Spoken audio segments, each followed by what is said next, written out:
बिना पैसों के जो लोग रह रहे हैं, आप उनसे जाके एक बार स्ट्रॉन्ग हो, आप अंदर से खुश हों। देखिए, जो भी चीज़ें बहुत अच्छी हो जाएंगी, सब सही हो जाएगा, तब हम खुशी के साथ। जब दुनिया कहती है कि कुछ नहीं हो सकता, वही सही समय होता है कुछ कर दिखाने का। और welcome to my new vlog. I hope कि आप लोग बहुत अच्छे होंगे, बहुत खुश होंगे। माता रानी की कृपा आप सब पर बनी रहे। और मेरे दिन की शुरुआत हो गई है और आज मैंने अपने व्लॉग की शुरुआत अपनी पूजा के साथ किया है। वैसे तो हम सबको पता है कि हमारी लाइफ में भगवान कितने इम्पोर्टेंट हैं और हर इंसान को मुझे लगता है 10 मिनट 5 मिनट तो भगवान को देने ही चाहिए। कम से कम उनके सामने जाइए, उनके सामने हाथ जोड़िए, उनको याद करिए। वो ज़रूरी है और अच्छा भी है। आज ये व्लॉग बहुत स्पेशल है, स्पेशली उन लेडीज़ के लिए जो शायद खुद को भूल चुकी हैं, खुद की पहचान भूल चुकी हैं, सिर्फ इसलिए क्योंकि वो परिवार में इतना व्यस्त हो गई हैं। उनको कुछ भी याद नहीं है कि उन्हें क्या पसंद है, वो क्या चाहती हैं, उनके क्या सपने थे। तो चलिए बात करते हैं कुछ। सबसे पहले बात ये करते हैं कि क्या खुशियाँ सिर्फ दूसरों को देने के लिए बनी हैं? क्या हम खुद खुश नहीं रह सकते? हमारे लिए क्या अच्छा है, क्या बुरा है? क्या हम डिसीजंस नहीं ले सकते, वो भी सिर्फ इसलिए क्योंकि हमारी शादी हो गई है और कहीं ना कहीं हमारे डिसीजंस इफ़ेक्ट हो जाते हैं। मैं आपको एक बात बता दूं कि अपना ध्यान रखना दुनिया की सबसे निस्वार्थ चीज़ है। बहुत लोग कहते हैं बस अपने बारे में सोचते हैं, बस अपने लिए करते हैं। अरे भाई, पहले अपने लिए करने के तो काबिल हों, तब तो हम किसी और के लिए कुछ कर पाएंगे। चाहे फाइनेंशियली हो, चाहे इमोशनली हो। आप किसी को सपोर्ट तभी कर सकते हैं जब आप खुद उतने स्ट्रॉन्ग हो। आपकी खुद की जॉब जो है 5,000 रुपये की है, तो आप किसी को क्या सब फाइनेंशियली सपोर्ट कर पाओगे? देखिए, बहुत सारे लोग ऐसा कहते हैं कि पैसों से खुशियाँ नहीं खरीदी जा सकती, पर मेरा ऐसा मानना है कि बिना पैसों के जो लोग रह रहे हैं, आप उनसे जाके एक बार पूछिए तो वो आपको बताएंगे कि बहुत सारी खुशियाँ ऐसी होती हैं जो शायद हम पैसों से ही पूरी कर सकते हैं। इसीलिए बहुत मेहनत करिए, अपने सपनों को पूरा करिए और उसके लिए सबसे ज़्यादा ज़रूरी है कि आप खुद को इम्पोर्टेंस दें, अपने समय की वैल्यू करें। ये नहीं कि पूरा दिन पूरा रात बस आप दूसरों की सेवा में लगे हुए हैं। भाई, आपको अपना भी भविष्य बनाना है, अपने लिए भी कुछ करना है। ये मेरा प्लान था जो मैंने कहा था आपसे कि चेकलिस्ट बनाइएगा, वही मैं चेक कर रही हूँ कि एक दिन का मेरा कंप्लीट हो गया है। और मॉर्निंग में सबसे पहले मेरी आदत है मैं चेक कर लेती हूँ कौन कौन सा सब्जेक्ट में क्या क्या पढ़ना है मुझे। वही नाश्ता करने के बाद मैंने अपनी पढ़ाई स्टार्ट कर दी है। और सबसे पहले मैं फार्मेसी का पढ़ती हूँ 2 घंटे, वही रिवीजन के लिए मैंने रखा है। एक दिन मैं रिवीजन करती हूँ और एक दिन मैं पढ़ती हूँ सर की क्लास से। इधर बहुत सारे टॉपिक्स जैसे डिस्टिलेशन, स्टरलाइजेशन, ड्रग्स के बारे में, एसिड्स के बारे में, एंटीकोगुलेंट ड्रग के बारे में, इन सब के बारे में मैंने नोट्स बना लिए हैं। मैं पढ़ रही हूँ क्योंकि कोर्स बहुत ज़्यादा है, हम रुक नहीं सकते, रुकना पॉसिबल नहीं है। क्योंकि अगर हम रुक जाएंगे तो शायद हमसे कोई बहुत आगे निकल जाएगा। और अगर कंपटीशन की रेस में आप हैं तो फिर आपको आगे बढ़ना ही होगा। किसी दिन थोड़ा ज़्यादा पढ़ेंगे, किसी दिन थोड़ा कम पढ़ेंगे, बट आपको चलते रहना है, रुकना नहीं है। एक चीज़ और मैं आपसे शेयर करना चाहती हूँ कि जैसे बहुत से लोग सोचते हैं जब चीज़ें बहुत अच्छी हो जाएंगी, सब सही हो जाएगा, तब हम खुशी के साथ रहेंगे और अपनी प्रिपरेशन करेंगे। भाई, सिचुएशंस कभी नहीं चेंज होने वाली।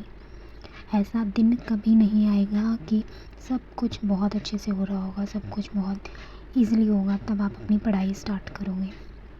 शुरू कर दो, जैसी भी सिचुएशन है सबको हैंडल करो, हर चीज़ों को प्रिपेयर करो और उसी के साथ चलो। खुश रहने का, तैयारी करने का कोई मुहूर्त नहीं निकलेगा, कोई समय नहीं आएगा। बहुत से लोग ये वेट करते हैं कि ये प्रॉब्लम अभी चल रही है, ये ख़त्म हो जाए तो फिर हम शुरू करते हैं। अभी ये प्रॉब्लम है मेरी लाइफ में, ये सही हो जाए फिर हम स्टार्ट करते हैं। अरे भाई, प्रॉब्लम्स तो लगी रहेंगी। ऐसा ना हो जीवन ही बीत जाए प्रॉब्लम सॉल्व करते करते और जो आपके सपने थे वो बहुत पीछे रह जाएं।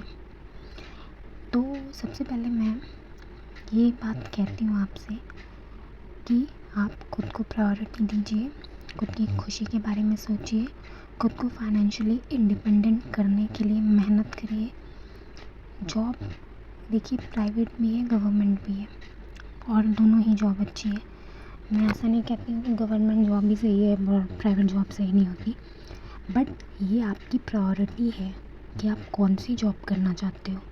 जैसे बहुत से लोग होते हैं उनके लिए प्राइवेट जॉब ही कंफर्टेबल होती है, उसी में उनको 50-60 हज़ार मिल रहा है, तो उनको कोई ज़रूरत नहीं है गवर्नमेंट जॉब के पीछे भागने की। लेकिन बहुत सारे लोग ऐसे होते हैं जो गवर्नमेंट जॉब ही करना चाहते हैं। उनके माइंड में रहता है कि भाई हमको सिलेक्ट होना है, हमको अपने सपने को पूरा करना है, हम जैसी लाइफस्टाइल चाहते हैं वो हमें प्राइवेट जॉब से नहीं मिल सकती। तो ये पढ़ाई उनके लिए है, उनके लिए नहीं है जो सिर्फ उनके पेरेंट्स उनके पीछे पड़े हैं, पढ़ लो तो वो पढ़ रहे हैं, नहीं तो फिर उनको कोई इंटरेस्ट नहीं है पढ़ने में। तो भाई जिसका मन हो वो पढ़े, और जिसका मन नहीं है वो अपना समय ना बर्बाद करे। उसको जिस चीज़ में खुशी मिल रही है वो चीज़ करे। और यहाँ पे शाम हो गई है, शाम का खाना बन रहा है, तो आज मैंने सोचा क्यों ना लौकी का कोफ्ता बनाया जाए, और इसी के लिए मैं लौकी घिस रही हूँ। और ये लौकी घिसने के बाद मैं अपने किचन में चली गई जहाँ पे मुझे शाम का खाना फटाफट से तैयार करना था। लौकी में बहुत ज़्यादा एक्स्ट्रा वाटर होता है जिसको मैं रिमूव कर रही हूँ। आप लोग भी बताइएगा कमेंट करके जिसको जिसको लौकी के कोफ्ते पसंद हो, और मुझे तो बहुत पसंद है, मे भी आपको भी पसंद है। बहुत से लोग बेसन की चीज़ें कम पसंद करते हैं पर मुझे अच्छी लगती है। तो इस व्लॉग में मैं मेनली यही आपसे शेयर करना चाहती थी कि आप अपने आप को प्रायोरिटी दीजिए। देखिए समय आपका है, टाइम आपका है, मैनेज आपको करना है। आपको चीज़ें समझनी होंगी कि किस तरह से मैं करूँ कि हर चीज़ सही से हो जाए। देखिए सिर्फ एक ही काम करते रहने से ऐसा नहीं होगा कि वो काम बहुत अच्छे से हो जाएगा, क्योंकि अगर आप तैयारी के फेज़ में हैं तो आपको थोड़ा मल्टीटास्किंग होना पड़ेगा। और सबसे ज़्यादा आपको अपने टाइम की वैल्यू करना आना चाहिए कि अगर आप डिसाइड करिए कि भाई इतने बजे से इतने बजे हमें पढ़ना है, इतने से इतने बजे हमें अपने काम को कंप्लीट करना है, तो फिर उस टाइम से आप हटिए मत, वो ज़रूरी है। देखिए कभी कभी सिचुएशंस आ जाती हैं, चेंज हो जाता है, कोई आ गया या कहीं आपको जाना पड़ा, तो वो चीज़ अलग है, बट रेगुलर रूटीन में लाइए। देखिए समय की कदर नहीं करेंगे तो फिर समय भी आपकी कदर नहीं कर पाएगा। और सिर्फ सोच लेना कि हमें तैयारी करनी है, हमें गवर्नमेंट जॉब चाहिए, तो उससे नहीं मिलेगा, क्योंकि हम सबको पता है कंपटीशन बहुत ज़्यादा है और आपको मेहनत करनी पड़ेगी। और मेहनत सिर्फ आप तब कर सकते हैं जब आप मेंटली स्ट्रॉन्ग हो, आप अंदर से खुश हों। देखिए जो भी चीज़ें आपको मेंटली परेशान कर रही हों, डेफिनेटली उसको लेट गो करिए, जाने दीजिए, क्योंकि वही सही तरीका है जिससे आप अपने काम पे ज़्यादा फोकस कर पाओगे। नहीं तो अगर आप सिर्फ चीज़ों को सोचते रहोगे कि ये कैसे हुआ, ये क्यों हुआ, किस लिए हुआ, तो फिर आपका टाइम भी जाएगा और साथ ही साथ आपका ब्रेन कहीं और कंज्यूम हो जाएगा। और इस समय सबसे ज़्यादा ज़रूरी है कि आपका फोकस सिर्फ अपने करियर पे होना चाहिए, और क्योंकि हम सबको पता है समय जाने के बाद वापस नहीं आता है, इसीलिए जब तक समय है तब तक उस समय को यूटिलाइज़ करिए। और मेनली इस ब्लॉग में मैं यही शेयर करना चाहती थी सारी लेडीज़ को जो लोग शादी के बाद प्रिपरेशन कर रही हैं कि भाई आप मेहनत करिए और अपने समय को मैनेज करिए, अपने आप को खुश रखिए, अपने आप को प्रायोरिटी दीजिए, क्योंकि वही आपके भविष्य को, आपके करियर को बदल सकता है। तो आज के ब्लॉग में बस यहीं तक, उसके बाद जो भी बातें होंगी मैं नेक्स्ट ब्लॉग में आपके साथ करूँगी। तो बाय बाय, टेक केयर, अपना ध्यान रखिएगा, मेहनत करते रहिएगा, ज़रूर ज़िंदगी बदलेगी और उस बदलाव को आप खुद खुशी से महसूस करेंगे।